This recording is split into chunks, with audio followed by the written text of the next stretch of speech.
Alright, for this meme project, we're using Adobe Spark. So you're going to go to Mr. Kurt's Toolkit.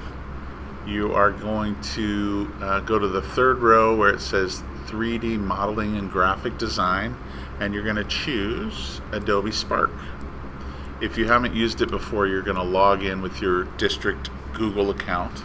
And for this particular assignment, we're going to use the Instagram post dimensions.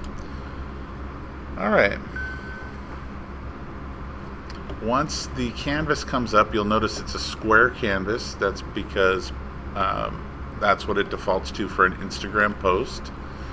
I don't know the exact dimensions of it, but what we need to do for this meme assignment is to combine a photo and some text. So in this case, I have a photo already downloaded to my computer. If you don't have one, you'll need to open up a tab and go do a Google search for a photo. When you do have your photo, you're going to click on this Photos button right here. And then you're going to click right here to upload photo.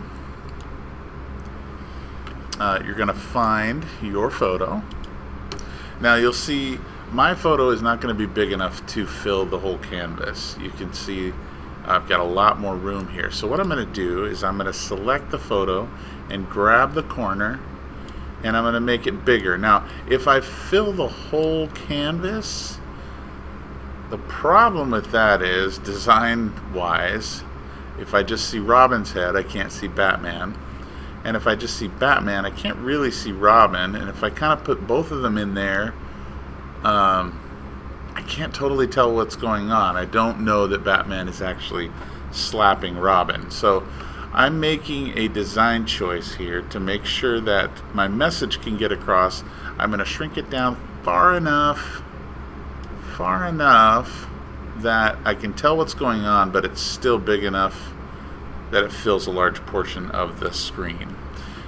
You can also see that I've sort of left some space at the top and the bottom for my text to live. I could have left all the space at the top or all the space at the bottom, but I like the way that doing a split like this helps tell the story, because I can put, for instance, I can put text up here, that is what Robin says, and text down here as Batman's response. Another thing that might help is if I click on the background and actually change the background color to black. That's going to give it more of that like a letterboxed movie look.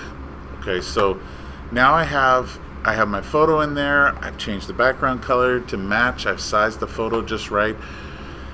I'm going to go over here to my tools again, and I'm going to choose the text. Now when I click text, you'll see there are some pre-made options here as far as font and the layout of the text. Let's say I wanted to use this Horror Night. I would just click on that. It's going to plop that text onto the screen. I can move it around. I can double click it, and I can change it to say whatever I want it to say. So if you like some of the look of some of these texts, templates, then go ahead and use those. For me, I'm just gonna click on Add Your Text, and I'm gonna choose my own fonts.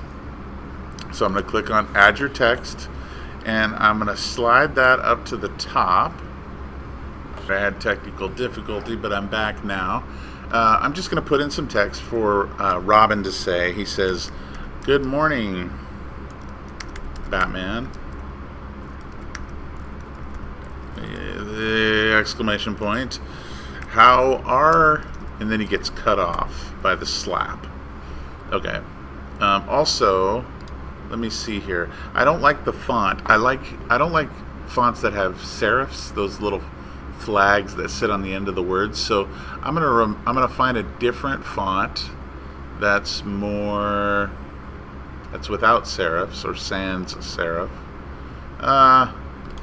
Let's go with this one. It's not my favorite, but whatever. I'm going to resize this so it's nice and easy to read and fills the area. I'm making it a little smaller because it's Batman's words. It's kind of going to be smaller. And then I'm going to add another text element, and this is going to be, sorry, this will be Batman's words, and he'll say, not before coffee. Another exclamatory statement. Not before coffee. Alright. Just gonna, there we go. Well, that's kind of mean of Batman, but at the same time, the guy hasn't had his coffee. I can't really blame him. I'm just adjusting elements so it looks good. Once I like the way it looks, and to be fair, I know this is dorky, but the reality is most memes are dorky, so there you go.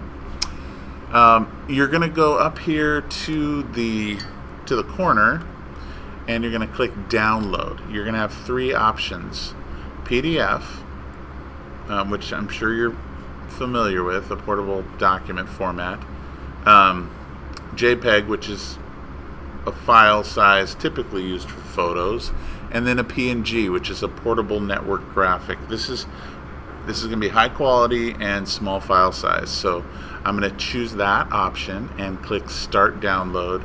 Now with PNGs, notice my design goes all the way out to the corners here, so there's not an empty pixel of space. If though I had a logo that I didn't want the background to show, I could choose transparent PNG. In this case, since I don't, I'm just going to choose the solid color PNG. And you can see right down here, whoops, let's get that out of the way. Right, okay, I guess it's going to come back. Right down here at the bottom, it has downloaded, the file's downloaded to my browser. So I'm going to go ahead and open that, and let me drag it over here so you can see it. There, it's nice and big, completed PNG file. I can now upload this to my assignment and turn it in, and that's all you have to do. So make as many as you want. Be creative. You're welcome to submit more than one for this assignment, and just enjoy it. Have fun.